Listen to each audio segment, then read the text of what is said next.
സംസ്ഥാനത്ത് അതിതീവ്ര മഴയ്ക്ക് സാധ്യതയെന്ന് കാലാവസ്ഥാ നിരീക്ഷണ കേന്ദ്രത്തിന്റെ മുന്നറിയിപ്പ്. ഇന്ന് 4 ജില്ലകൾക്ക് റെഡ് അലർട്ടും 5 ജില്ലകൾക്ക് ഓറഞ്ച് അലർട്ടും പ്രഖ്യാപിച്ചു. മലപ്പുറം, കോഴിക്കോട്, വയനാട്, കണ്ണൂർ ജില്ലകൾക്കാണ് റെഡ് അലർട്ട്. അതേസമയം റെഡ് അലർട്ടിന്റെ പശ്ചാത്തലത്തിൽ അവധിയെടുത്ത ജീവനക്കാർ തിരികെ പ്രവേശിക്കാൻ റവന്യൂ വകുപ്പ് നിർദ്ദേശം നൽകി. സംസ്ഥാനത്ത് അതിതീവ്ര മഴയ്ക്ക് സാധ്യതയെന്നാണ് കാലാവസ്ഥാ നിരീക്ഷണ കേന്ദ്രത്തിന്റെ മുന്നറിയിപ്പ്.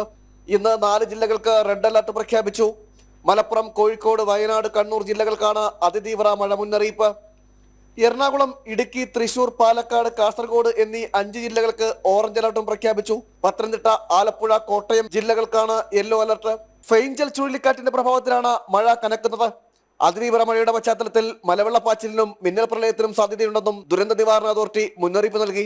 മഴ മുന്നറിയിപ്പിന്റെ ഭാഗമായി കടൽത്തീര ടൂറിസത്തിനും ജലാശയത്തിൽ ഇറങ്ങുന്നതിനും വിലക്കേർപ്പെടുത്തി. അതേസമയം അതിതീവ്ര മഴ മുന്നറിയിപ്പിന്റെ പശ്ചാത്തലത്തിൽ അവധിയെടുത്ത ജീവനക്കാരോട് ഉടൻ ജോലിയിൽ പ്രവേശിക്കാൻ റവന്യൂ വകുപ്പ് നിർദ്ദേശം നൽകി. ഓറഞ്ച് ബുക്ക് പ്രകാരമുള്ള ദുരന്ത നിവാരണ മുന്നൊരുക്ക പ്രവർത്തനങ്ങൾ നടത്തുവാൻ എല്ലാ ഉദ്യോഗസ്ഥരും സജ്ജമാകാനും മന്ത്രി നിർദ്ദേശിച്ചു. ജനം, തിരുവനന്തപുരം.